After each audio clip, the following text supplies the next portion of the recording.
It's showtime, folks. Welcome in. Chasing Big Joe, 1025, 1063, the game on this Wednesday. Hope you're having a great start to your day. Chase McKay, Big Joe Dubin, Dr. Crane, Nick Frazier on the ones and twos. Joe, what's up? Hey, Chase, man. Happy Wednesday to you. It's hump day. Thank you so much for that. We got the studio bands back. We settled our union dispute, so they're back today. The audience is here, too. Oh, they're rowdy over there. They are. It'll be a fun day. It feels great outside. I know it's raining a little bit, but it feels fantastic outside if you're able to avoid the rain. Yeah, no, it does. And, we're in that time of year where, actually, usually it's pretty hot by now. So, actually, I think we should be happy about what we got going on. I know that you and your good friend Ricky have got your fanny packs and you're ready to head down to CMA Fest. Remember, sunscreen and hydrate this year if you don't mind. Okay? Yeah, no, we will. And, we got our meet and greet passes. Woo! And Dirk Bentley, Rick's real excited about that. Did you get the Phil Vassar passes too? Yeah, we did. Okay, and look, I was waiting. I wanted to surprise you. We got you some T. Graham Brown passes. Oh, you did not. Yes. Oh, my Lord. Thank you so much. Outside Planet Hollywood. That's where we need to meet. Oh, my goodness. At 3 o'clock. We need sunscreen. So we're doing that and to hydrate. And so I got a really cool fanny pack. I got at Family Dollar last night, so we're good to go. So they still actually call – so I know it's CMA Fest, but, it was always fanfare. It's that's how you tell whether or not you're a native Nashvilleian. It's fanfare to us. And it's CMA Fest for all you yahoos are in town for this. Where'd the fanny pack inspiration come from? The Rock? He gave you a little inspo? No, if you're not walked downtown during CMA Fest, you need to. Yeah, you need a fanny pack. Because it's fanny, and this is going to sound terrible, and don't hate me. On some of these people, how those fanny packs are hanging on, I will never know. Well, say that. I mean, look, you and I would give it a test. Oh my gosh, yes, absolutely, we would. 100%. I'll tell you, I do have a fanny pack. You know what it says on it? It's a pizza, and it says meatball. That was my nickname. Oh, okay. Yeah, so I'll bring it in one day. Look forward to that. You got it. Yeah, we need to see that for sure. Dr. Crane, I could see Dr. Crane. Actually, I could see the three of us just having a ball during fanfare.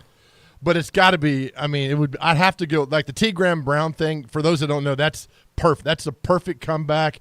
We'd have to go see like Lee Greenwood, T. Graham Brown, T.G. Shepard, people like that are just Bill Anderson.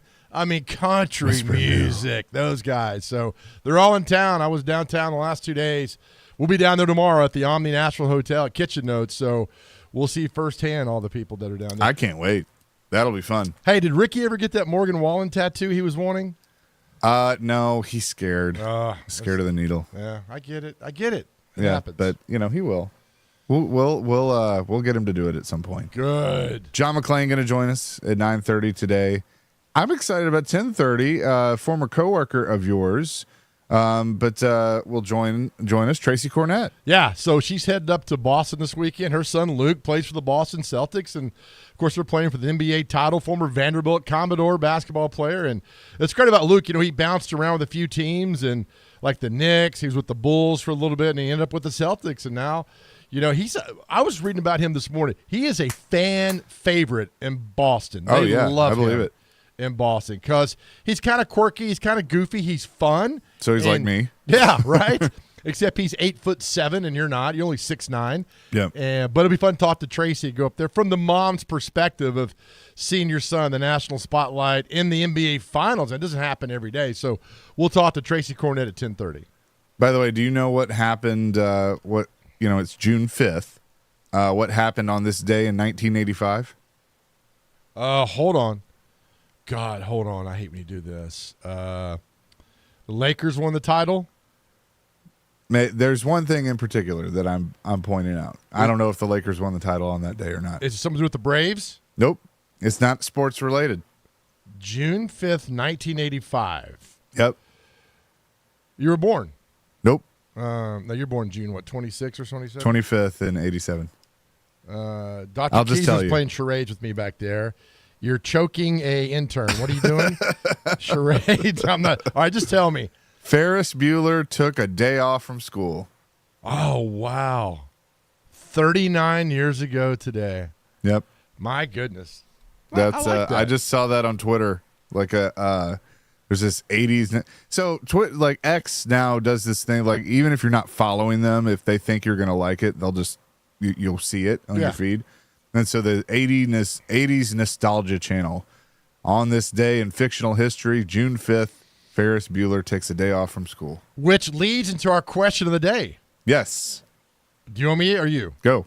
So our question of the day is, what is the best, worst movie of all time? Meaning, when you sit down, a movie that was so bad that you're like, I'm going to watch every second of this, and it's so awful I can't turn away.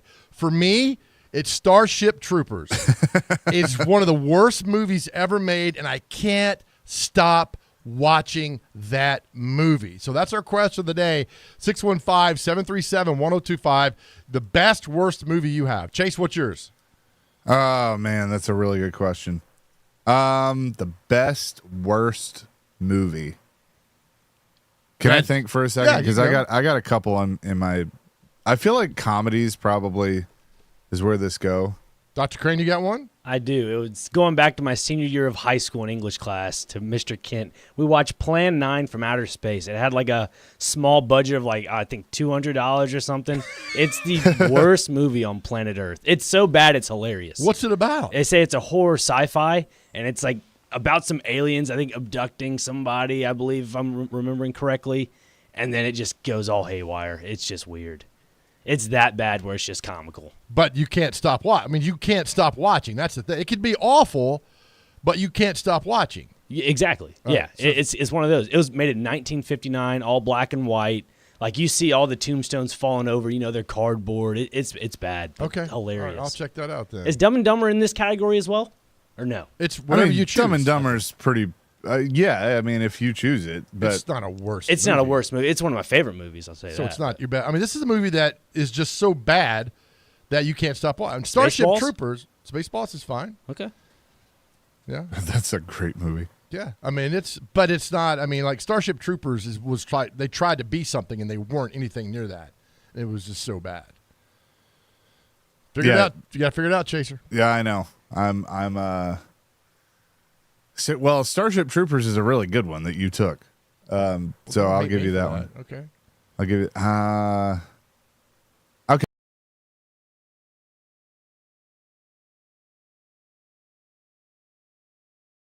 Okay. With Tom Green? Yeah. Oh, that's pretty bad.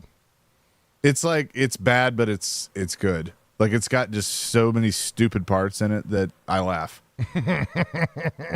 So that's kind of what it is. That's good. A friend of mine says Night at the Roxbury. That was so stupid, and you can't stop watching. It's you sit there and watch the whole thing. It's I mean, like, Step Brothers could definitely be in this category. Yeah. Okay. Well, and here's why. Here's why I said that. Because, like, everybody used to hype up Step Brothers before I saw it, and I was late to the party. I saw it much later. Yeah. And when I finally watched it, I was like, it's all right. It's whatever. It's kind of dumb. And then I watched it again. I'm like, okay, it's pretty funny. And it's like every time you see it, it's funnier. Yeah. Right. It goes Which on is and like on. most Will Ferrell movies. Another good one is Showgirls. It came out in the mid-'90s with Jesse from Saved by the Bell. That's an awful movie. Yeah. But it's one that's like, all right, I'm going to watch it. Next thing you know, an hour into it, you're like, why is she doing that? And it's just really, really bad. All right, text line is blowing up, as you can imagine. Michael and Madison, you can text in 615-737-1025, brought to you by WilsonCountyHoney.com, or call. Michael and Madison says The Room by Tommy Wiseau. Yes. That's very bad. That's a very bad movie. He's like a mad genius or maybe a rich weirdo or something like that. And it's just, it's bizarre. It's awful. And it's like, you watch it. You just that's a perfect example of best worst. Scott says Evil Dead. Oh, yes. That's a good one. That's great. Chris in Murfreesboro, best worst movie, Napoleon Dynamite. That's up there. We got a couple of votes for Napoleon Dynamite. That's pretty Yeah. bad. It is very. It was made on a budget like $300,000. What's the one? And help me out, text line. I'm not going to look it up because I need your help. With Marlon Brando, and he was on an island. It's like Dr. Monroe, or Island of not Marvin Yeah, I don't Monroe, know. but and Dr. Marvin. it's terrible, and you can't stop watching because Brando is so bad in this movie. But it's Brando, and you can't stop watching, and it's just I think the Island of Dr. Moreau. Maybe that's it. You Okay. are correct. It is the Island of Dr. Moreau. That I'm is not a familiar with that one at all. terrible movie. Terrible. Okay. There we go. 1996 horror sci-fi. Yeah. Matt says chopping mall. What? Shopping mall sounds great. I've never heard that. That I haven't sounds heard of that one. fantastic. 9355 Mars Attacks. Oh, that's a good one. Jack Yep. Nicholson. That's we a got great a couple votes for Mars Attacks. The original Mad Max. one. Good No, that's a great that's a good movie. movie. But I like it the way. Oh, you're not gonna like this one. Kevin in Clarksville says Roadhouse. Kevin, can we delete Kevin off Yeah. the text line? Is he Uh, talking we about the may- new one or the old one? The old one. Yeah, you can't know. Well, I mean, I get what he's saying because it's like, all right, what's happening It's here? not a great like cinematic. Nobody's winning the Oscar for Best Actor. Like, but no, it's a great movie. Yeah. Matt Nashville, Sharknado. Yep, that's was another one. dumb. That was dumb. We got one more, Battlefield Earth, the John Travolta movie Yeah. came out in 2000. That is an example of best worst movie. Barry Pepper's in that movie. I feel Yeah. bad for Barry Pepper being in that, but terrible, terrible movie. Freddie got fingered. Is that Tom Green too? I think so. Yeah, it is. Yeah, that's a terrible, terrible one. Jason from Kentucky, Big Trouble in Little China. Kurt Russell. That's a good Yeah. movie, but that's also a pretty bad movie that you watch all the time. So good one. Sharks in Venice, starring Stephen Baldwin and Vanessa Johansson. Oh God, anything with Stephen Baldwin's got to be bad. Oh, wasn't he in Backdraft? That was Billy Baldwin. Was that Billy? Yeah. Okay. Steven is Justin Bieber's father-in-law. His daughter, Haley, married. Don't ask me how I know this stuff. Okay. Married Bieber. Toxic Avenger from the 80s. Oh, yeah. That's really bad. These are all great. You guys are fantastic. Aaron Again, in White House, the old Super Mario Brothers live action movie from the 90s. That was a terrible movie. It was. Yes. Killer Clowns from Outer Space. Oh, yes. Talladega Nights. Semi-Pro with Will Ferrell. That's the one that's Jackie Moon, right? That is Jackie Moon. Yeah. But there are some really, really funny parts of that movie. But it is I a know. bad movie. Semi-pro, is that in the Yeah. list here? Yep. Yeah. Yeah, it's got to be. Bananas by Woody Allen. That's going way back. I don't remember. But I know the movie. I don't remember. The it. Replacements. Come on. So That's Keanu bad. Reeves. Yeah. Yeah, And Gene Hackman. Gene Hackman, that's right. And John Favreau's in that as well. Yeah. Urban Cowboy. Get out of here. Uh-oh. Oh, Who yeah. set that one in? Longest yard? The 6651. Excuse me? Longest yard? Which longest yard? The second one? Okay, I'll give you that Yeah. one. The Okay. first longest yard With Burt is Reynolds, a damn is- master. That's my avatar on Twitter. I know. All right, here's the one we get. The Wicker Man. That's the one with Nicolas Cage. That might be the worst movie of all Oh, time yeah. that people watch all the time. What about Face Off with Nicolas Cage and John Travolta? I thought that was intriguing. I don't think it was okay. a bad movie. I'm not going to I'll watch give it you. again. I'll give you a. Okay, two like here's okay. I'm changing my answer. This just hit me. Fire Down Below, Steven Seagal. That's awful. That's exactly what we're going But for. whenever it's like if I'm flipping through and it's on, like I watch it for a few minutes. Is that the one with Mark Colley? Is he in that one? The bad guy, the country singer. Yes, Okay, yeah, I think so. Yeah, that is a terrible movie that I've seen a billion times. All those Seagal movies are fantastically bad. yeah. Well, remember there was like this in the late '80s and the '90s. It was Jean-Claude Van Damme and Steven Seagal that had like it was the same thing. Yeah, right. And then Chuck Norris would do some every now and then. It's just all they're doing is just beating the crap out of people. That's it. All right, 615-737-1025. Best, worst movie of all time. It's so many of you weighing in. See people get to your call in just a second. It's Chasing Big Joe on this Wednesday, 1025, 1063 The Game.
We've seen or heard rave reviews about Traylon from you and guys in the receiver room, guys in the corner room, but we also see him working today as a gunner. If he winds up fourth in line at the position, no matter how good he is he going to have to contribute on special teams, and what can he do there? Absolutely, he's going to have to contribute. You know, you only get so many hats on game day, and if he's one of those guys on game day, we're going to have to find a place for him because those special teams guys like him should be great special teams players on top of it, just because of his size and speed.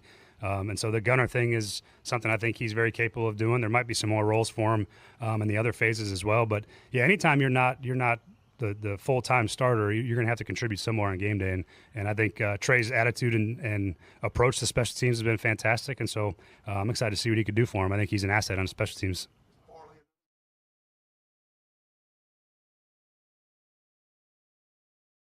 The top 2 or 3 guys, you're going to have to contribute. Brian Callahan, Titans head coach, yesterday as a mini camp is underway. Chasing Big Joe, 102.5, 106.3, The Game. Keep our question of the day answers coming. 615-737-1025. The best, worst movie of all time. And we'll get into Brian Callahan's comments in just a second. But CP has been waiting patiently and has his best, worst movie. CP, what's up?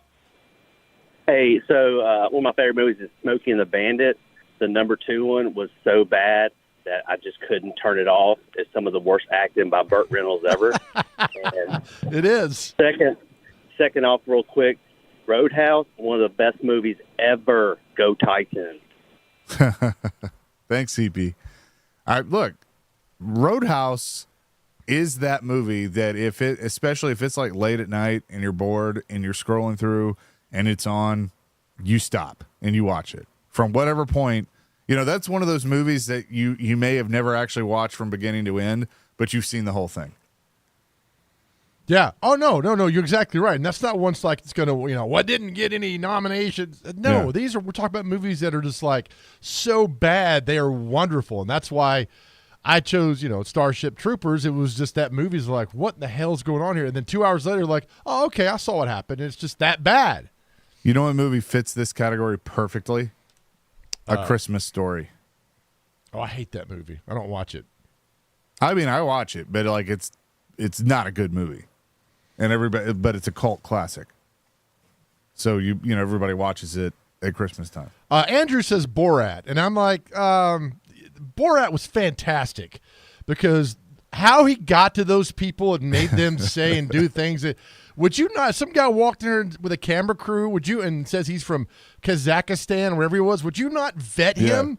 Yeah. Right. Yeah. Just shows how dumb we all are. Goon. Somebody said Goon. That's an awful movie. Little Nicky. I liked Little Nicky. Little Nicky. There's a history behind Little Nicky. Was so bad a box office bomb that I think the studio laid off like 60% of the people that worked in the studio. Because it was so bad. An underrated line that like still just makes me laugh. So he's learning like his evil powers and everything, and the dog, is trying to get him to be evil and all that stuff, and his roommate goes, "Huh, this Coke tastes like Pepsi." And the dog looks at him and goes, "You turned a Coke into a Pepsi." That's your evil. Oh yes. So keep these coming. And we'll get back to it as we go throughout. Did somebody say Major League? Get out of here. Yeah, block Get out him. of here. No chance. Get out of here. But we'll get back to this in a little bit. But you heard the clip coming back. So now all of a sudden we're talking about, and he kind of said this about Caleb Farley too. We're talking about 2 first-round picks playing special teams, and Traylon Burks is going to be a gunner. You wasted a first-round pick to a guy to be a gunner. You could have taken a undrafted free agent as a gunner. That just shows you he's not going to make this squad. I'm sorry. I mean, you're going to be a gunner? You pay a first-round guy to be a gunner? No. Just trade him on and move on. Well, yeah, but here's the thing. And like, it's not this regime's fault. Like, they didn't take either one of them, so they just inherited them. But, like, don't get up there and say, Like if you're thinking, if behind the scenes, if they're thinking, hey, we're going to try and trade Traylon, and get whatever we can for him, don't get up and say, yeah, he's going to play special teams, because other teams are going to go, yeah, I'll give you a football. But look, man, these other teams, they all know. I mean, every GM knows what's on the other team. That's their job. But when the head coach gets up there and all this praise that's been given for Traylon Burks about how great he's doing, how great he looks, because like, yeah, if he's not a gunner on the punt team, he's basically not going to make this football team. And it's just sad. I mean, it just shows you they've come in, evaluated him in the short time they've been here, and they realize. And look, and I feel bad for Traylon Burks. He was kind of thrust in this role, and you're going to replace A.J. Brown. He's not. I mean, A.J. Brown's varsity. Traylon Burks is middle school JV. That's right. The difference in these two. So I would just move on. I just, if he plays there, it's fine. But don't make him part of your plans going forward. Well, and that's the sad part. And what concerns me is, because I was excited. All right, new offense, new regime. He gets a new chance, and now, Callahan's saying like, well, yeah, he's gonna have to play special teams, and it's like, what? Yeah. Like I want to see him like in all these preseason games. Like I want to see him lined up in the slot. I want to see him fit into this offense. Let's rotate guys in and out. But it just doesn't sound like that. It sounds like they've seen enough. Yeah. So let's stop wasting our time. Stop wasting their time. Stop wasting Burke's time.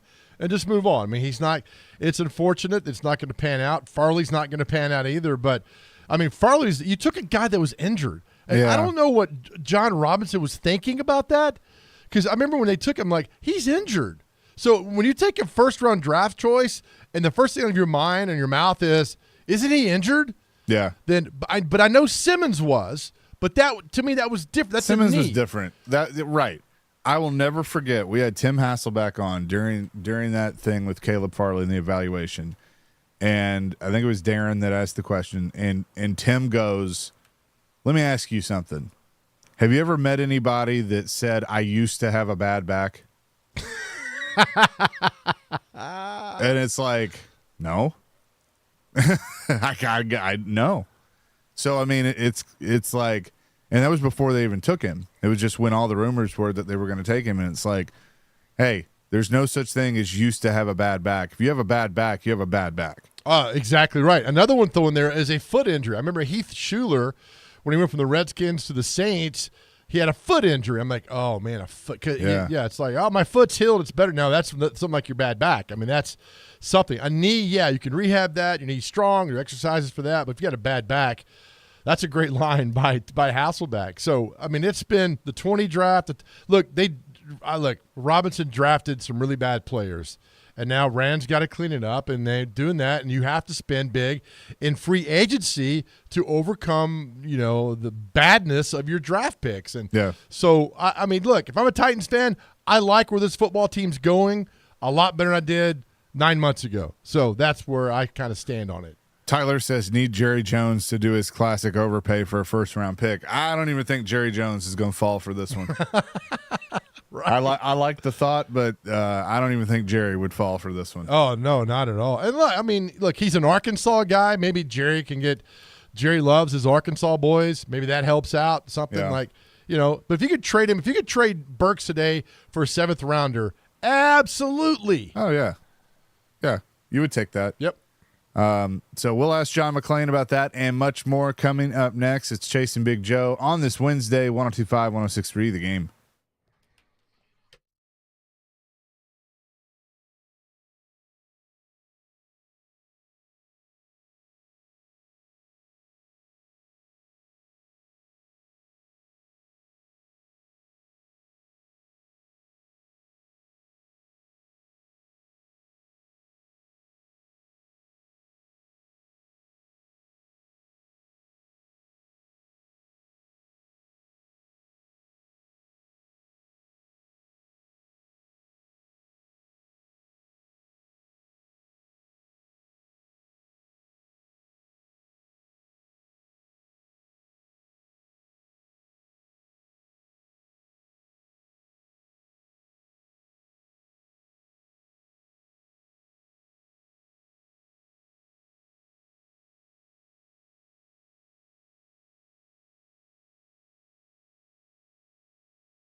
Country music singers have always been a real close family.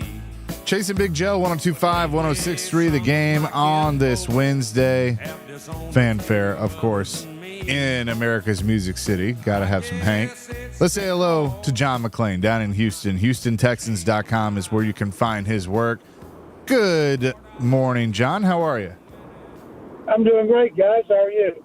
Doing fantastic. Mini camp in full swing here in Nashville, but I'm going to start with your team down there in Houston because I've seen comments from Stefon Diggs that he was, quote, happy when the Bills traded him to the Texans. It seems like he's liking his new home to this point. He talked to the media for the first time yesterday after the first day of the mini camp, which ends today, and he said he knew something was up in Buffalo. He figured he was going to get traded. He never asked for a trade, and he's happy to be here working with this team. He praised the heck out of Josh Allen and the Bills. I'm writing a column for HoustonTexans.com about Diggs and the way he handled that news conference. I thought he said everything exactly the way he should have, as opposed to C.J. Stroud, who did a podcast I've never heard of and stirred the hornet's nest. Two Colts, one beating Zaire Franklin, and taking a couple of shots at Stroud. You know how guys hear things and they hear what they want to hear, and he thought Stroud was insulting the Colts, so he fired off a couple. That was good because it makes the first game at Indianapolis more interesting. But then I don't understand where this came from. He took shots at Aaron Rodgers saying, well, if Matthew Stafford had been in Green Bay and had that talent, he might have won 3 or 4 Super Bowls. And Aaron Rodgers is the kind of guy, for whatever reason, who looks for extra incentive, extra motivation. Don't understand why he's 3-time MVP, Super Bowl champion. That's just the way he is. So I'm sure by the time they play them, it'll be brought up by the New York media when they're preparing for the game. So it's the first time we've had anything like this in quite a while. Yeah, for sure. And then here with the Titans yesterday, Brian Callahan was asked about Treylon Burks, as he's going to be quite a bit, and basically said he's going to play special teams and be a gunner on special teams. And so here we are talking about a former first-round pick receiver in a crowded receiver room, but what I think could be a good receiver room, potentially playing special teams. What are your thoughts on that?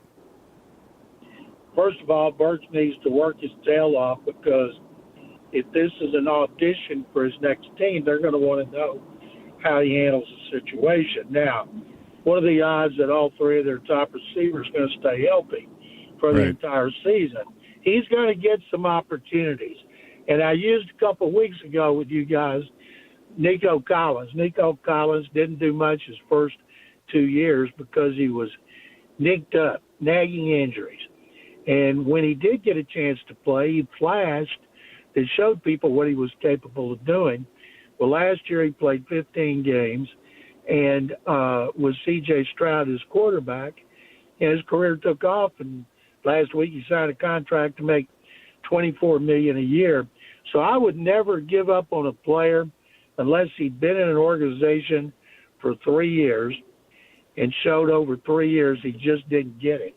Anytime you have a new regime, a new GM, and a new coach, you got to prove yourself all over, and you got to do it multiple times.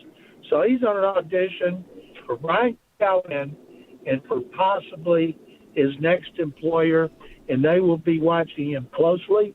So will his teammates, and so will his coaches.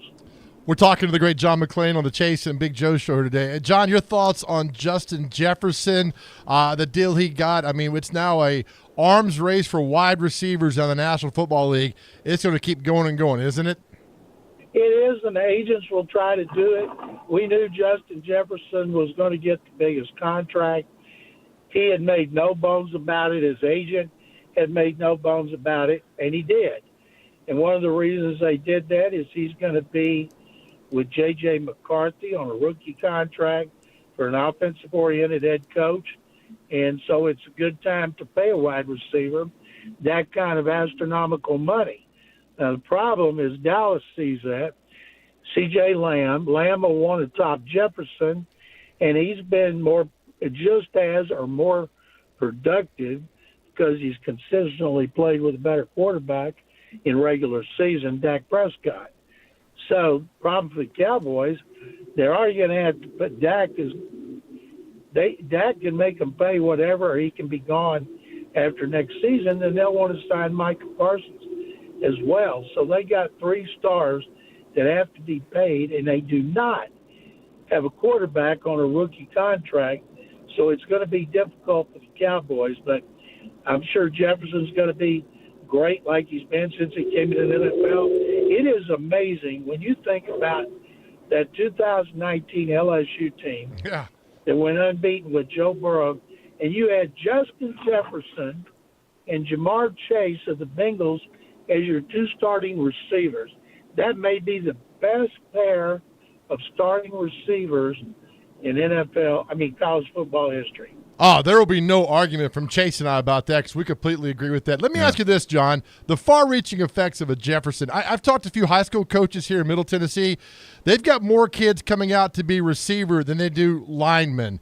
I mean, you look at what's happening now. I mean, the effect of the deals of wide receivers is hitting the high school level. They all want to be wide receivers now. And so you see how football's kind of evolving a little bit, at least in my eyes up here, where more of these kids want that glory of the receiver. Being a lineman is no fun for them. Well, of course not. The problem is some of them are too big to play wide receiver. First of all, you should want to play quarterback. Yep. If you're playing quarterback, that's the best spot. Used to be people wanted to play running back, and they didn't want to be receivers. They wanted the ball. They wanted to be able to run and score 20 or 30 touchdowns. The problem with high schools now is parents want them to be wide receivers too. And when they're in high school, they're influenced by their parents. And so, who wouldn't want your kid at this point? Problem is, if you may not be able to play in NFL,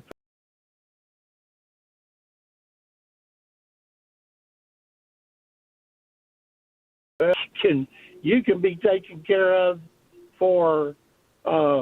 have a career just with that. Yep. We're talking to John McClain down in Houston, HoustonTexans.com. So just kind of continuing on that for a second, the running back position, specifically, we're seeing for the first time that I can remember the Titans change their identity, at least on paper. It hadn't happened yet, but they've gone from, Eddie George and then, some other guys in between and then Chris Johnson and then, of course, Derrick Henry to now they're going to be throwing the ball more and not be such a run-first offense. That's changing around the league. What is that going to do for the running back position in the future? I think one thing, Jeff Fisher was the coach and Mike Vrabel was the coach. When you had coaches who are defensive coordinators as to compared to like a Ken Wisnahunt, Mike Mularkey, who are offensive coaches, they're going to believe heavily in a running game. And Mike Vrabel was blessed to have Derrick Henry, and Henry was blessed to have him as well. But the NFL today is a passing league, but you still have to be able to run it when you need to run it. And I think I know the Texans were so happy because Derrick Henry was gone and they didn't have to face him anymore. Now they got to play the Ravens. So Derrick Henry's coming back here where he's had some of his greatest games. But you still have to be able to run the ball. I don't know if the day of the 1,500-yard rusher we'll see it again because Henry is playing with Lamar Jackson, Justice Hill, and John Harbaugh believes in distributing the wealth. So I do not see, as some projections say, Derrick Henry's going to rush for 1,500 yards. They don't want him for just one season. Now, if Lamar Jackson gets hurt, they maybe But if that's the case, it's going to be like it was in Nashville. Teams are going to, he'll see a lot of 8-man fronts. But I'm fired up to see what he's going to do there. Fired up to see how the Titans handle it with all the offensive weapons that Rand Carthon has brought in. Yeah, for sure. We'll have more with John McClain from Houston coming up next here on Chasing Big Joe, presented by the Omni Nashville Hotel, 102.5, 106.3, The Game.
And nobody wants to get drunk and get loud.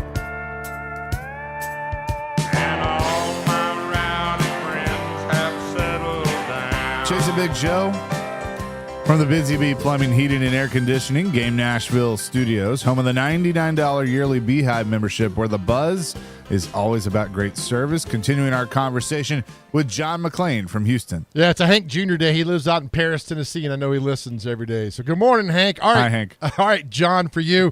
The question is now, we had a discussion about quarterbacks waiting. Chase talked about Floyd making Steve McNair wait a couple of years. That's gone, right? There's no more waiting on quarterbacks because of the pressure now. Like Caleb Williams is not going to sit for a year or two. Drake May's probably not going to sit for a year or two. Is that all gone now? Quarterbacks need to come in immediately and contribute? I don't know immediately. I don't expect Drake May to start right away with Jacoby Brissett. You don't know if it's going to be 5 games. It'll be when they think he's ready. I don't think Bob Kraft's going to be putting pressure on him. Some owners would do that.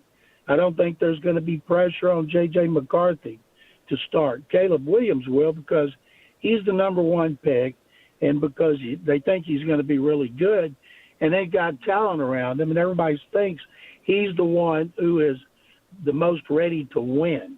Now, Jake Daniels, this time last year, nobody was talking about him. Maybe they were talking about him in the SEC, certainly not nationally, certainly not as a contender for the Heisman and being a high number 1 pick. That kind of performance makes me curious. Which quarterbacks this year we're not talking about could be like Daniels? I think Daniels will be the second quarterback to start, and maybe Bo Nix will start from day one. my God, he had 61 starts at Auburn and Oregon, and you would think that he would be ready to go. And so I believe Daniels and Nix and Williams will start right away, but I don't think waiting 3 years like Aaron Rodgers did. But remember, if there's a team picking low, only Big Ben, when he was picked in 2004, Steelers had touchdown Tommy Maddox as the starter, and Ben sat till he got hurt. If he hadn't been hurt, Roethlisberger might not have gone unbeaten as a rookie. So sometimes it depends on the situation, and it never hurts to play a rookie from a one-loss standpoint because nobody expects you to win. So therefore, if you lose, you get a higher pick the next year.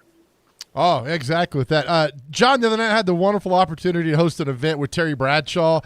And I got to tell you, you've probably met Terry many times. I've never seen a guy, John, command a room in front of 2,000 people like Terry Bradshaw did. The problem I had, John, was when you talk to somebody like that, where do you start? I mean, you're a seasoned award-winning journalist. Where do you start with something like – because there's so much to talk about. We ended up talking about, first question, the Immaculate Reception, but one of those things where these guys just – these old NFL players, John, they just captivate rooms. I've never seen anything like that in my life.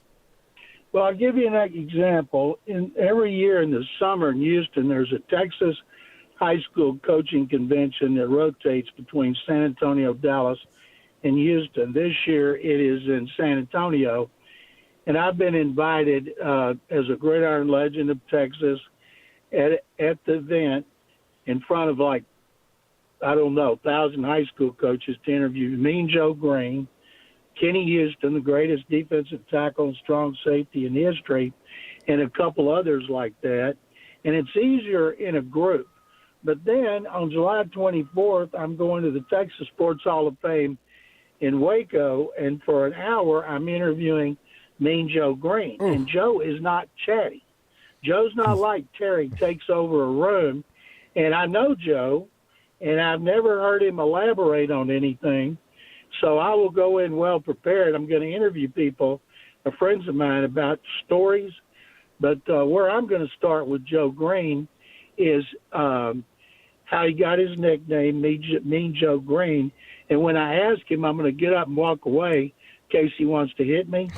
And it's much easier in San Antonio with a group than it will be with one. But I like, if it was Terry, I would pick out something about Terry that has to do with behind the scenes at Fox, his terrible acting career, and being best friends with Burt Reynolds, or just go what most people want to hear about winning 4 Super Bowls in 6 years and playing on a team that I still consider the Steel Curtain to be the greatest dynasty in the NFL, because they got so many players in the Hall of Fame, probably have a couple more that deserve to be, more than the Patriots. And Bradshaw was no Brady, but Terry was a character back at a time in the 70s and early 80s when football welcomed characters, and he was right. As Mom Phillips said about Earl Campbell, I'll borrow about Terry Bradshaw. If Terry wasn't the biggest character in his class, it sure didn't take long to call roll. We're talking to John McClain from Houston, HoustonTexans.com, where you can find his work. And, John, you being in Texas, obviously the news of Larry Allen passing away, Cowboys legend, Hall of Famer, just very unexpectedly, has shocked not only the Cowboys fans and former players and teammates, everything, but the football world. I mean, even though he was a bigger guy, like the athleticism, the strength that he had, he was such a key part of those dynasty teams. He was a team that won 3 Super Bowls in 4 years. He's the greatest guard in history. I've watched several times him bench press 700 pounds, and then I've watched him bench press 225 like they do at the Combine, I think 55 or 60 times till he got bored. And there's a great highlight in which he chases down, I can't remember if it's a running back or wide receiver, running down the left sideline. Extraordinary athlete. I feel so bad. Died of a heart attack on vacation with his family. And he was as good as any offensive lineman in history. When you talk about guards, talk about Larry Allen. Talk about tackles, still Anthony Munoz is the left tackle that everybody models themselves after. But, boy, Allen could have played any position and gone to the Hall of Fame. Is he one of those guys when you think about those Cowboys teams of the 90s? Obviously, you know, the triplets come to mind, and you get Dion later on and all of that. But shouldn't Larry be up there as the key pillars of those teams? Well, absolutely should. And he's in the Pro Football Hall of Fame, in the Texas Sports Hall of Fame. But he was a gentle giant, a quiet guy. You know, Nate Newton was the one that always spoke to the linemen, got busted for having like 65 pounds of pot in his trunk. Today it wouldn't be any big deal, I guess. And he was always the one that spoke for the team. But, boy, and Larry Allen, I remember when he got in the Hall of Fame, he thanked his presenters. And a lot of times they don't do that. And everybody had the utmost respect for him because he came out of nowhere. Jimmy Johnson had a great scouting staff. Jimmy had final say on everything, but his people told him where to go to get some great players, and they went places you don't ordinarily go. Well, John, great stuff as always. Thanks for taking us down memory lane there, and we will do it again next week. I look forward to it, guys. Thank you. Absolutely. John McClain joins us every Wednesday at 9:30. And, of course, HoustonTexans.com is where you can find all of his work. We're going to talk to Tracy Cornett at the bottom of the next hour as her son Luke gets ready for the NBA Finals. We'll get back into our question of the day, Joe, which is? What is the best, worst movie of all time? One that you just everybody pans, you hate, but you can't stop watching, and you've seen it a million times. The best, worst movie, 615-737-1025. Tune in to 94.9 The Fan today as the Nashville Sounds take on the Louisville Bats at First Horizon Park. Pregame at 6:20, first pitch at 6:35, with coverage also available on the 94.9 The Fan app and 94.9thefan.com. Sounds baseball on the 94.9 The Fan is presented by Twin Peaks, Family Leisure, and Busy Bee Plumbing, Heating, and Air Conditioning.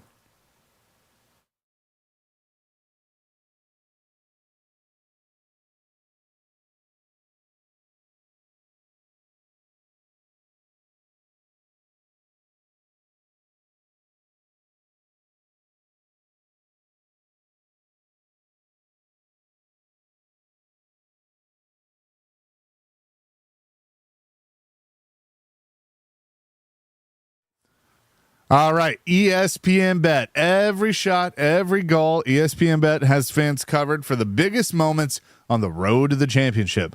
They're the exclusive sportsbook of ESPN and the only place to find special offers and promotions from your favorite ESPN shows and personalities throughout the playoffs. New users can get a bet reset up to $1,000 in bonus bets if your first bet doesn't win. Download ESPN Bet today. What a play. You must be 21 years or older and in Tennessee. For problem gambling support, call or text the Tennessee Red Line at 800-889-9789. Terms and conditions apply. See the app for details.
Hour number 2, Chasing Big Joe, 102.5, 106.3 The Game on this Wednesday, 615-737-1025. That's our phone and text line, driven by WilsonCountyHyundai.com.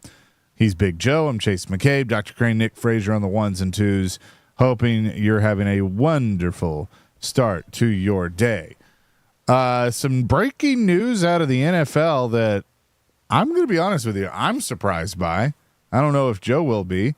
But the Adam Schefter is reporting that the Cleveland Browns have announced that they have signed head coach Kevin Stefanski and GM Andrew Berry to contract extensions. So anybody thinking that Mike Vrabel was there as the insurance policy, don't see that happening anytime soon.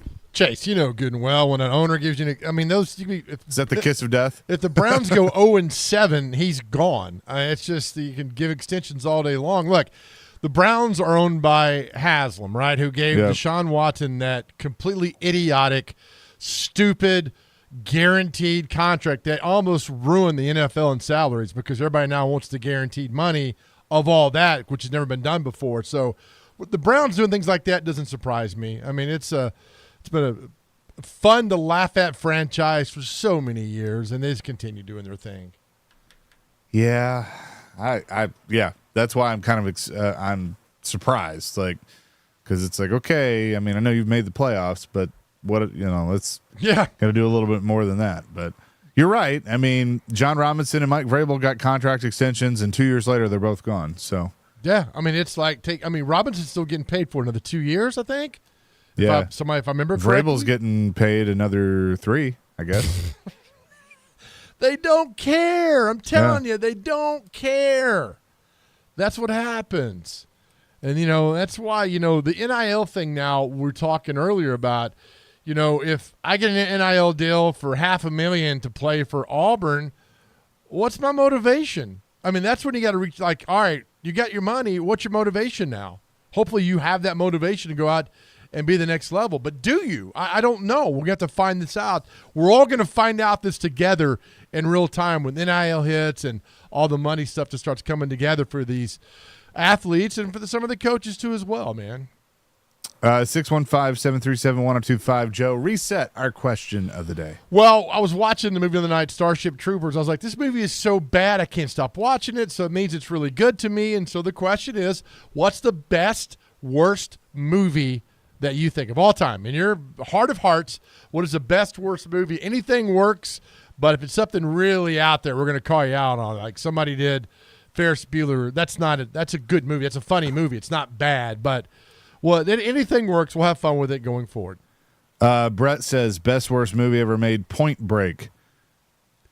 That's teetering, yes. Yep, that's not bad because that's really like a bad movie, but my God, I've seen Point Break, Chase, 100 times. Yeah. Do you remember who's robbing the banks in Point Break? What are their names? No, Bodie? No, the presidents of the United States. That's I'll never forget that. Yeah, but Brody's the guy, right? Yeah. Utah, give me 2. Aaron from White House says another bad movie, but beloved for Raul Julia's performance was Street Fighter, the movie in 1994. Horrible movie, but a damn good performance. That was a terrible movie, but that's one that you watched. Yes. Let's see. Weighing through the replacements gets another vote. Napoleon Dynamite gets another vote. Next of Kin with Kurt Russell. He wasn't in that. That was Patrick Swayze and Liam Neeson. Kurt Russell was not. That's a very bad movie, but one that you watch. Swayze's in a lot of these. Like, what was the one? Grandview USA is a bad movie you watch over. Roadhouse has got a bunch of votes. Red Dawn, which is just a crazy. I love that movie. Is that qualified for best worst? Probably, but it's still fantastic to me. Mitch in Bellevue has one that I am mad at myself for forgetting because it's absolutely true, but I watch it every time it's on. The Fifth Element with Bruce Willis. Oh, that is so Chris Tucker's in it too. That is so bad. It's a terrible movie. Like, terrible. But yes. You can't watch it. Gordon's really bad. One that was really good that's bad that it had Patrick Dempsey in a movie called Loverboy. Yeah. It was Mel from Alice was in there. Pete Koch, he was a lineman for the Raiders. Big guy. And it's just an awful, awful movie that I've watched 1,000 times, and Loverboy qualifies. Okay, so you could take this as like a secondary topic, but you know, movies with athletes, because let's be honest, most athletes are pretty bad actors. Right. What was that movie with Shaq? Kazam? Kazam, yeah. Yep. That was bad. And then he did another one, Steel. Yes. Was awful. That was the great joke of the Emmitt Smith roast when Jeffrey Ross says, "Hey, Shaq, you and Rick Fox need to stop making movies." Yes, that's the one. That's the one. You know, and Brett Favre and Something About Mary at the very end. Yeah. It's like He was funny in that, though. He was, but he was so awful. Is like his lines were so bad. Yeah. It's like, "What are you doing in town?" He's like, "I'm here to play the Dolphins, you bleep."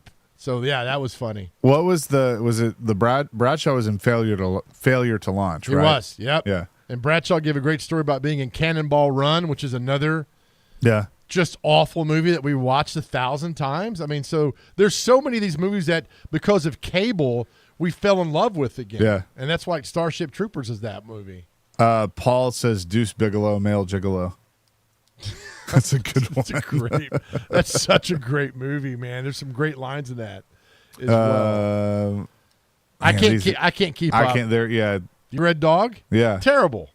I mean, that's just terrible. Used Cars with Kurt Russell. Stop it. That is a fantastic movie. I don't know that one. That was Jim from Mount Juliet. That's when in that movie there's a Monday Night Football game. They hijack the feed and they do a commercial. And then if those remember Used Cars, what Kurt Russell said during that moment, we can't say on radio, but it's pretty good.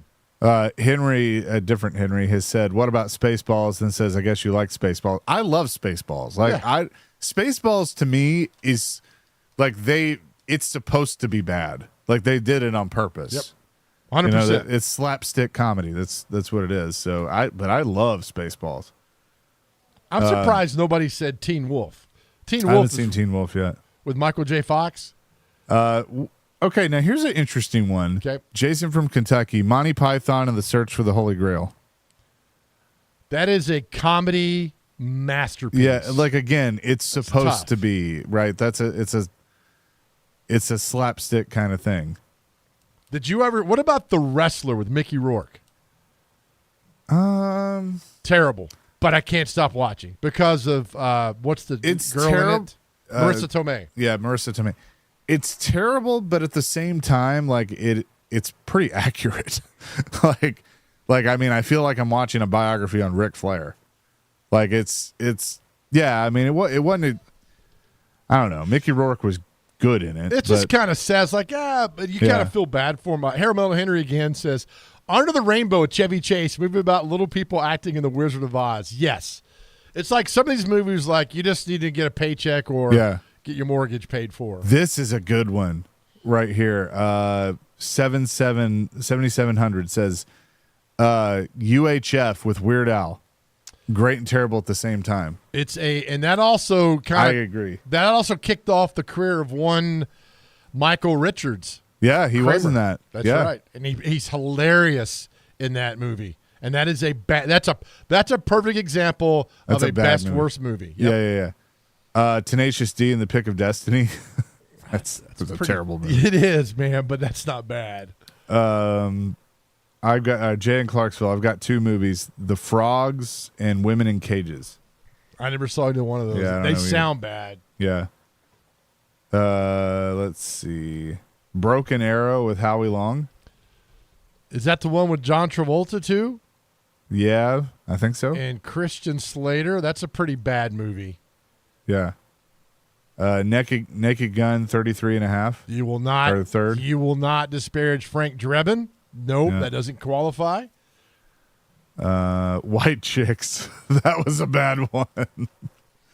With the Wayans brothers. Oh, that's a terrible movie. That qualifies for what we're talking about. Okay, I'm going to give you another one that, like, again, it's not a great movie, but it's one of those that, like, I like and will watch. Remember Summer School with Mark Harmon? It's a fantastic movie. It's Courtney Thorne Smith's in that. Yeah. Kirstie Alley. It's a great movie. Yeah. So you don't put that in this category? No, because that movie, man, I got to tell you, it's a summer movie. We laugh about it and everything, but it's a sweet picture because how they all come together in summer school and they all pass and they all have their backstory. That's a great movie. That kind of like made Mark Harmon, didn't it? Yeah, for the most part, it sure did. Corvette Summer. Mark Hamill. That is not a bad movie. That's a fantastic movie. He was obligated to make that movie after the Star Wars fame, and so people like, well, I came off Star Wars. That's a great movie. The Ghoulies. Does he mean the Goonies, or is there a movie called There's the a movie Ghoulies? called The Ghoulies, I think, Okay. yes. I hate the Goonies. I don't know why. I'll fight somebody on that. Like, everybody's like, the Goonies is a great movie. I hate the Goonies. right. I think the Goonies is the dumbest thing ever made. Sudden Death with Jean-Claude Van Damme. That qualifies. That's pretty good. 4116 says Con Air. How dare you? Okay, How Con Air dare is a you? terrible movie, It is. but like one of those that you've probably seen 13 times.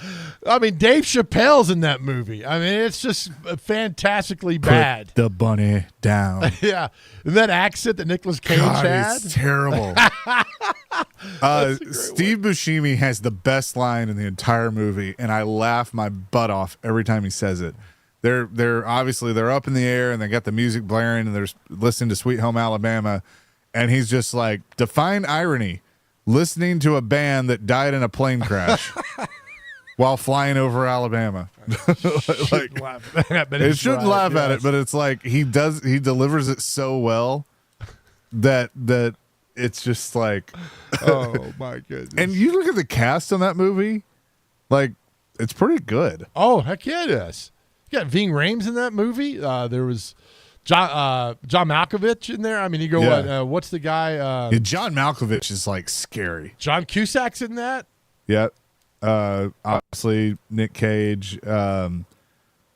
Let's see, Cole Meany, Chief O'Brien. That's right. He's in it. Who looks just like Greg Pogue. He does. Is in that movie. Yeah, you said Ving Rhames, Chappelle's in it. Buscemi. Well, do you put the? Danny Trejo's in it. That's right. Do you put The Rock in that category too? The movie where they Alcatraz. That's a great movie. I don't think I've seen that actually. Oh, you need to watch. It's got kind of the same characters and same people. Sean Connery's in that movie. It's a great movie. It really is. Oh, wait, The Rock? Yeah. Like the movie The Rock? Yeah. Okay, I thought you meant The Rock. No. Sorry. No. I got confused. Yeah, I've seen The Rock. Yeah, a lot of Nicolas Cage movies are kind of in that. Like Gone in 60 Seconds. Like I love that movie, but it's not great. 9777 says Forrest Gump. I was like, no way, you've been blocked from our text line. Really? Forrest Gump's Why? fantastic. It's an awesome movie. You know, they tried to make a part 2 with Kevin Costner and Yeah, leave it alone. they from like I guess up to current time. That's how you ruin movies. Yep. I mean, prime example of Toy Story. That's how you ruin Here's Toy another Story. one. Steven Clarksville says Half Baked. Half Baked is one of the funniest movies of all time. But it's in that worst category though. It probably is in the worst category, but like there's some quotes that we can't say on radio that are in that. Like I love that movie. So keep them coming. 615-737-1025, the best worst movie of all time, and we'll keep going through those answers. Hey, purchase your tickets now for the Music City Grand Prix at the Nashville Superspeedway, Friday, September 13th through Sunday, September 15th at MusicCityGP.com. We are your racing station. 1025 The Game has a special offer for a limited time. Just use the promo code GAME, GAME, for a 20% discount now through June 16th.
Yes. Are you ready for some football? Chasing Big Joe, 102.5, 106.3 The Game.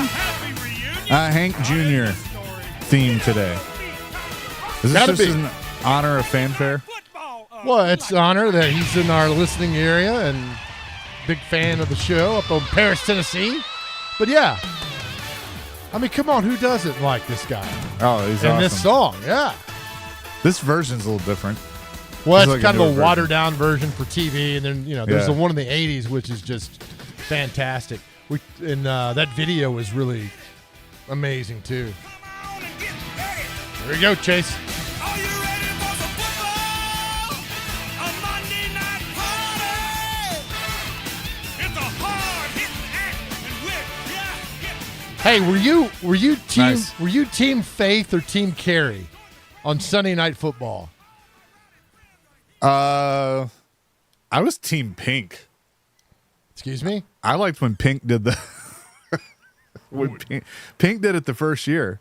Oh, did she? Yeah. Oh, I thought Faith Hill just knocked it out of the park, man. Yeah. I I don't.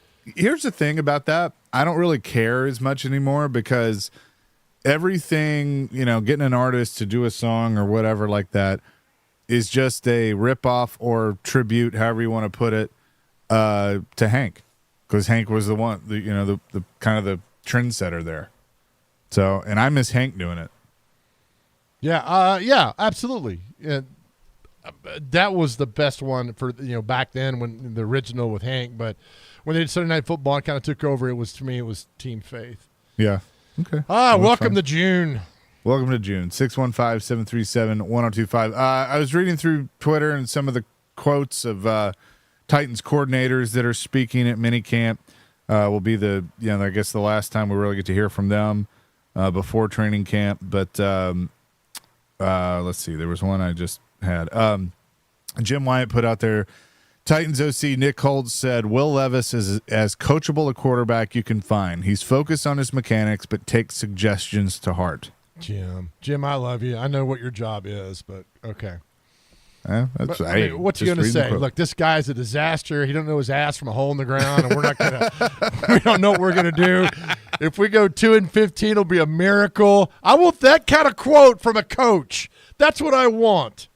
This guy's dumber than Forrest Gump. I mean, I want something like that from a coach. Rex Road puts Titans OC Nick Holtz told a story about having to kick J.C. Latham off the field recently when he was by himself working a sled with a thunderstorm about to start. Quote, J.C. has maybe the best energy of any person on this team. He's out here all day. Again, I want to see a quote like, J.C. hasn't shown up. He's asleep at his locker. What a disaster of a pick. We're all going to get fired.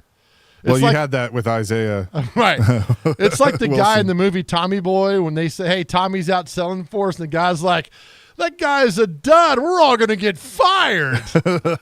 I want that quote from a head coach, man. No, I do like quotes like that about J.C. Latham. Like, you got to drag him off the field. Like, that's the stuff I want to hear about the first-round pick. Okay. So I know you want the comedy. You want the that's fine, but that to me that doesn't mean that you're going to be the greatest. Look, just whatever, just a soundbite, man. What else? We got? What else you want to talk about? How about Seems this? like a nice guy. This is the guy trying to buy the company, not to mention put you out in the street, and all you can say is, he seems like a nice guy. He does. I mean, where are we getting now? Calhoun come out and say, if Jesus had an extra disciple, would have been J.C. Latham right there for that. I mean, is this where we're going on this now? Come on. All these quotes are watered down and they're Pollyanna. We all know this. Oh, I got another one for you. Terry McCormick says Nick Holtz says Traylon Burks has exceeded expectations thus far. Oh, this is great. Zig Ziglar says, Traylon Burke says, the sky's the limit. Let's stop with this. Teron Davenport, Titans OC Nick Holtz says Tajay Spears and Tony Pollard are as advertised and really likes working with them on the field. Holtz added that they have started to look at other schemes and gotten additional ideas on how to use them together. Give me an absolute break. Oh, man. Just come out and say something along the lines of like, these guys don't know where the 1 or 2 hole is. I mean, this is ridiculous. They couldn't A gap, B gap. I don't. Look, They need to go work at the gap. Oh no, this is terrible. Like, I know it's like, what do you expect them to say? But I mean, what if it actually might be the truth? Doesn't it give you some hope? Feel good? That J.C. Latham is gonna get hit by lightning? No. Is that what we got here? Brother, this guy stinks! Oh my God. We should just one day do just do like, fake tweets of like fake quotes of coaches. Remember when you used to do less or no? That was a great segment for Les Miles because he had so many just insane quotes that nobody could get right. Is that, did Les Miles actually say that? And usually he did. So that was fun. But all this stuff, I mean, again, we go back to the O's. What's Nick Holtz? Is it Nick Holtz? Is that his name? Holtz? Is that the OC? Is that his name, right? Yeah. Yeah. I mean, why is he talking? Here we go again with me. Hey, buddy, you need a ride? I was just on my way to the big doofus convention. Dr. Crane, you're the best. I'm done now. Let's keep him coming, man. But what else you got? Oh, my goodness. What was the Les Miles one where he's like, you go and give him a big kiss on the lips if you're a girl? Yeah, if you're a girl. I mean, that was the sound. We used that sound bite 10 years ago 1,000 times to do all that. But, yeah, I mean, all this just sunshine pumping is ridiculous. It really is. I mean, that's what it is. The coach of the Bears said that here's how bad it's gotten. The coach of the Bears said he wants Caleb Williams. Guess what part of the game, Chase, the Bears coach wants Caleb Williams to work on? You'll never guess this. The 2-minute drill? No, his cadence. That's what the coach of the Bears is worried about. Caleb 42. His cadence. 42. I mean, yeah, is it small part of it? Yeah, and deep. Don't go like, down, set, go. I mean, you want to be emphatic about it, but that's what you worry about your cadence calls? Give me a break, man. Terry McCormick says, Nick Holtz said Calvin Ridley and Tyler Boyd have emerged as good receiver room leaders. Oh, my gosh. Jim Wyatt, Nick Holtz says Calvin Ridley has been active in meetings, taking on more of a leadership role. What's he got his hand up asking questions? Oh, my Lord. Active? What does that mean, active? He's not asleep? Is that what we're saying? You're not asleep? Yeah, because you and I would be asleep. Oh, my Lord. For once, can a coach not come out and say something for real that's real and organic? Not this talking point it is real stuff. and organic. It's not. That's not singing because you're active in the room. I want you to catch touchdown passes. I don't give a damn if you're active in the receiver room. None of that matters to me. So you just don't want to know anything. You just want to. All you want to know about is what you see on the field. It can't be that perfect. It's talking season. This is like an Instagram press conference. It's all beautiful. But under the give me something like, holy cow, Traylon Burks, we had to pull him away from the training table. He had 5 cheeseburgers today. He was like, stop eating. DeAndre Swift can't walk 7 feet without bending over and out of breath. Be honest with us. It can't be that perfect at damn OTAs. It can't be. Sorry, it can't. Joe is triggered. It's just ridiculous. Triggered. The Terry McCormick ones are, these are great comedy ones. Okay, coming up next, we're going to talk to Tracy Cornett, of course, anchor at WSMV News 4, but more importantly, mom of Luke, who is going to be playing in the NBA Finals starting tomorrow with Boston. We'll talk to her next here on Chasing Big Joe, 102.5, 106.3 The Game.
Chasing Big Joe, 102.5, 106.3, The Game here on this Wednesday. NBA Finals will get underway tomorrow. And, of course, you can hear the NBA Finals right here on 102.5, 106.3, The Game, starting at 6:30 with Game 1 as the Boston Celtics take on the Dallas Mavericks. We say hello now to a friend of the show, as longtime anchor on WSMV Channel 4, but better known as Luke's mom, Tracy Cornett, on the line with us now. Luke Cornett's mom. Tracy, how are you? I'm great. I love that moniker. It's my favorite. Well, Luke's mom or Nicole's mom or John's mom. For sure. So Joe is nice enough to reach out to you, and I know you two worked together for a long time at Channel 4, but are you headed up to Boston? I am, but I'm not going for the first game. I'm going for game 2. The first game, it goes to Luke's wife and 2 kids. Those darn meddling kids get our seats. Well, they want to see Dad play in the NBA Finals. But what's kind of the excitement / nervous energy mix of emotions going on with you right now? Well, I have to tell you, it is intense. It is so hard. I did not think it would be this hard being a parent, but it really is, the angst. And like my husband keeps beeping in, so I'm so sorry if you hear a beep going on. But we're both our stomach is in knots. It's energy if you just want your kid to do well and you just want them to be happy. And I feel like I have a problem with I feel the emotions of my children so much, even if they don't even have those emotions. I read into it, and it consumes me. So it's a very odd feeling as a parent. You're nervous for them. You want them to do so well. You want them to feel confident, but you have absolutely no control over any of that. So you just sit there. For me, I'm on my knees praying almost nonstop through the games and every morning and every night and sometimes during the day. All right. So you're one of the sweetest people I've ever met in my life. When you go to these games, maybe on the road, and somebody's just railing on Luke, have you come close to saying anything? Because I just can't see you getting mad, Tracy. Well, first of all, Joe, I love you and I miss you. Oh, same. Listen, when I'm on the road, they don't really say much. They really don't. Plus, I try to wear a jersey that says "Mom" on the back, so they know better. The meanest people are those who are on Twitter, and I just try to stay off of it. But typically everybody, when I'm on away games, I'm very rarely there at away games, and I kind of keep to myself and either try to blend in or, like I said, I wear mom. And I usually have a baby in my arms. So, that also kind of keeps people away. And occasionally I just have to turn, around and go, guys, could you kind of keep the F-bombs out? I've got little kids around, and I try to be very nice about it. Oh, that is so cool. All right, so I know you've done this a while, and you follow. Luke played at Vanderbilt and his travels to the NBA. But I want to ask you this: a friend of mine, their kid pitches for Tennessee, and when he's not pitching, her heart rate's around 72. When he's pitching, they sent me a thing. Her heart rate's around 140. Oh my God! Do you understand that? I guess you do, right? I completely understand it. And you know what? Now that you mention it, if you saw Frank's blood pressure cuffs around the house and his charts that he literally has to chart it because his blood pressure is so high, maybe it's because of that, because Luke's playing.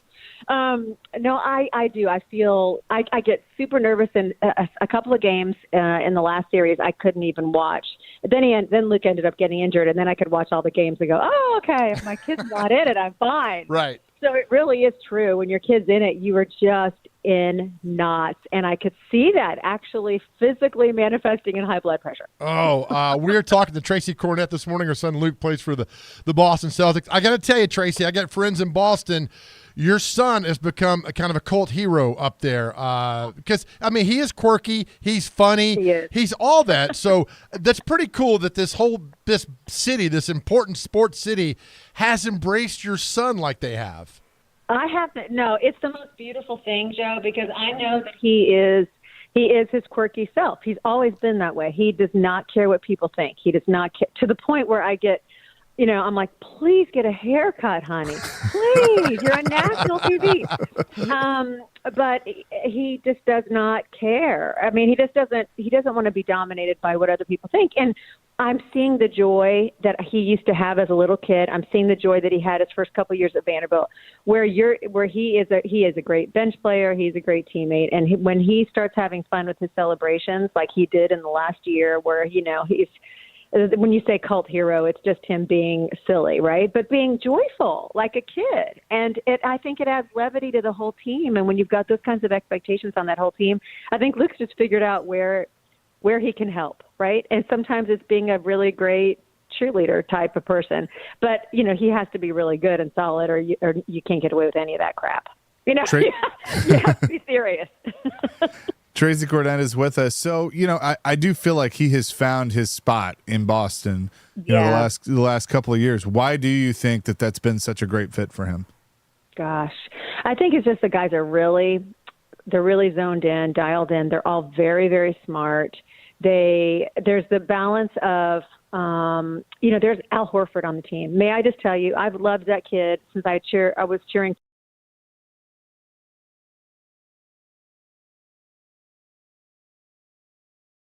for that caliber of a person and a competitor. We go back a long way. His dad Tito played with Frank when Frank was a rookie on Milwaukee, and so Frank remembers. Frank being my husband, by the way, for random people. Sorry, I had to bring it up because I expect you guys to know him because you kind of do. But anyway, so Al was a little boy back in the day, and here now my son is playing with him, and my son just really, really thinks highly of Al. And when you have somebody you're playing for, that's kind of how Luke feels about Al, for example. And then, the other guys on the team, there's just quality people. There just really is. And the difference of the NBA now from back in the day, there's a million changes. And yes, people complain about it maybe being softer or not as physical, on the floor. But the other beautiful thing is they take more care of their bodies, and the drug problems that have been, I'm sure they're there. But I just don't know about any of that stuff. Luke won't talk to me about it anyway, if there were, but there isn't. It's just a very healthy type of lifestyle. And so it just fits there. And that mentality there has been just a really great fit for Luke. And to have him be accepted for who he is and his quirks and all is really what you want for anybody. You just want your kids to be happy. And he's truly happy there. How much did, you mentioned your husband, Frank, and, he played in the NBA and had his career and everything. How much did he try and prepare Luke, or how much did he just want Luke to experience it on his own? Obviously, it's a different NBA, like you were saying, but how much did he, try and prepare him for some things of being a pro, or just kind of let him, get it on his own?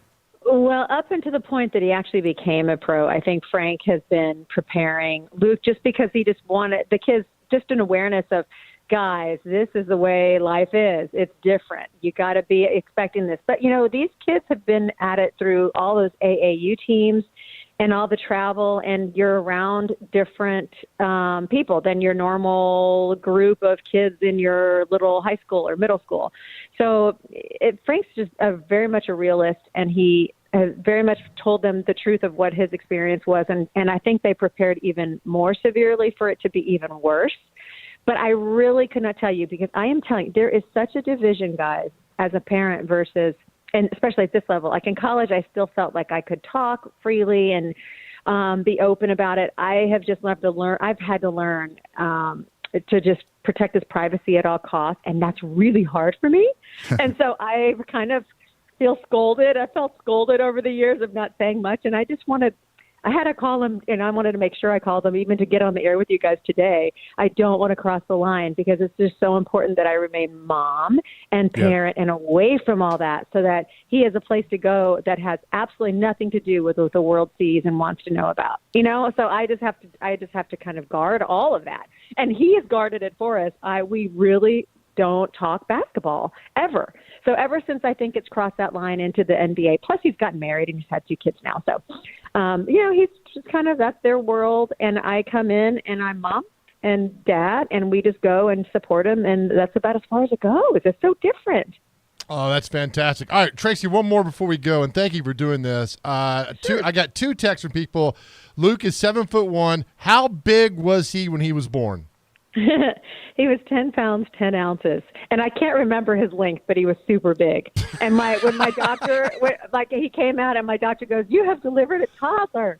And he really was. He's been a toddler ever since and beyond. Yeah. Oh, that's great. great. And he really is 7'1" when he's barefoot. So you put him in a pair of shoes and he's 7'2", and we know that because he's been measured to the millimeter every year of his life since he was born. Unbelievable.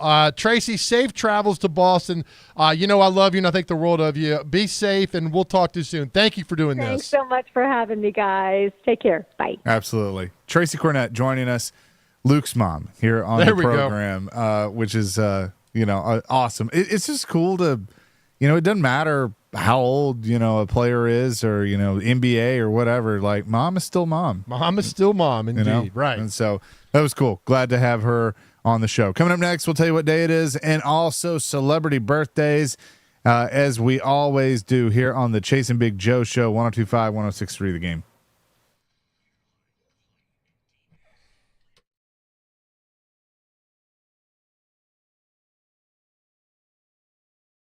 All right, 5 Points Roofing. They are a new sponsor here on the show, and glad to have them. We've had a lot of weather come through here, a lot of storms, and, maybe your property got some damage. If that's the case, your roof may have gotten some damage. That's okay. You need 5 Points Roofing because they will come out and do a free inspection, and then they'll establish what's wrong with your roof and take you through the insurance claim process and be with you every step of the way as they repair your roof. I've been working with them. They're easygoing. They are just fantastic to work with. So go to 5pointsroofing.com. You feel like you need your roof checked out? Again, they'll come out there and do it for free. 5 Points Roofing. Spell it out, Five, 5pointsroofing.com.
You're really going away.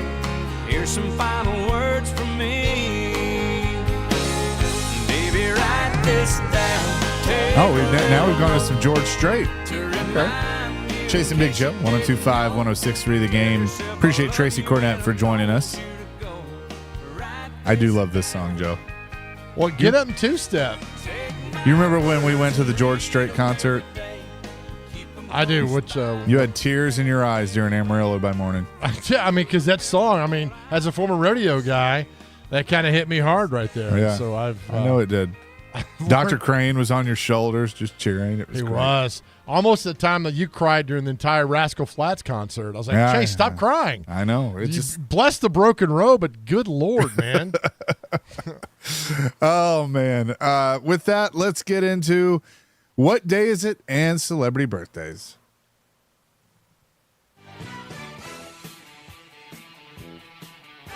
All right, gentlemen. Today we have on what day it is. It's kind of an odd little list here, but Apple II Day. I'm not sure what that is. It looks like the Mac computers. Yeah. Apple II The Day. Apple II. It was one of the greatest computers ever made. I'll be darned. It was before my time, I believe.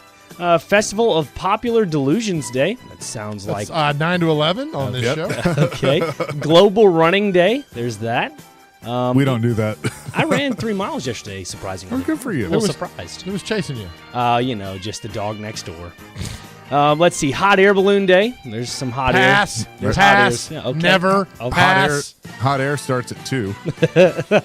Let's see. National Ketchup Day. Ketchup or catsup?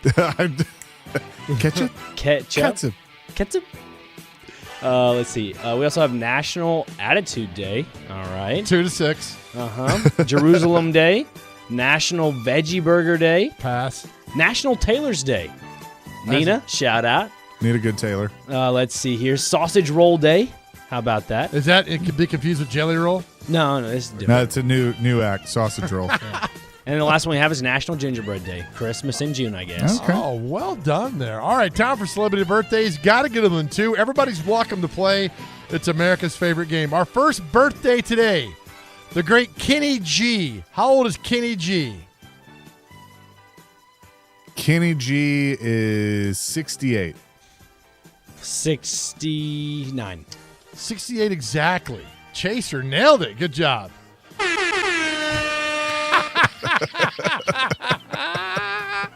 Oh, man. Thank you.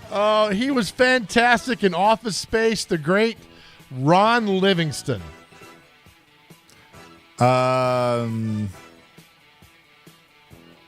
62.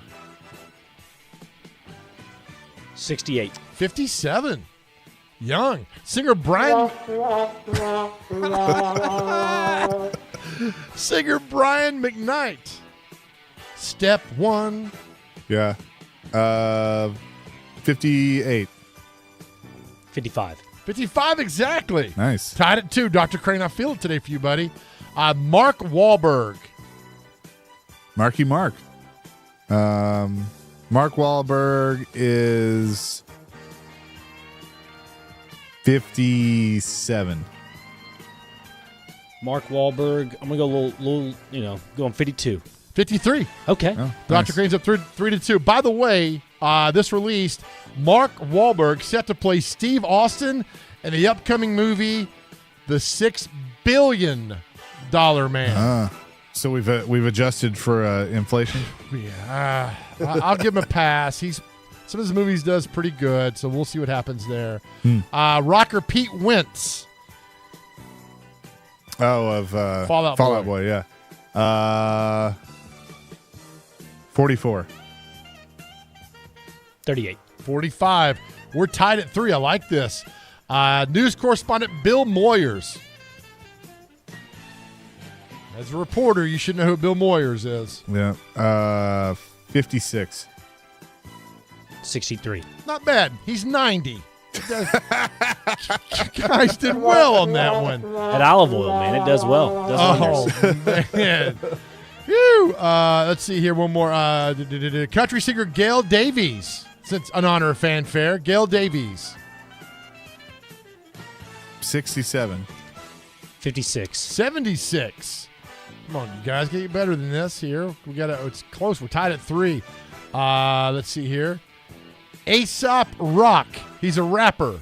Aesop Rock is a rapper. 32. 36. 48. Well, we got a tie. We got to break this tie here. We got to break this tie here. Let's go. Let's see what else we got up here. All right. Singer Don Reed of the Statler Brothers. One of the Statler Brothers, Don Reed. 80. 84. 79. Chases up 4-3 in our final one. This is how you can win, Dr. Crane. You get it with a 2. Patriots owner Robert Kraft. Today's his birthday. And I don't think he'll get a gift certificate to a massage parlor. I do. I was waiting for it. Thank you. I think I know. Bob Kraft is 78. Ooh, I think he's in his 80s. I'm going to go 83. It's 82. It's a tie at the buzzer. Well Bummer. done. You got one more?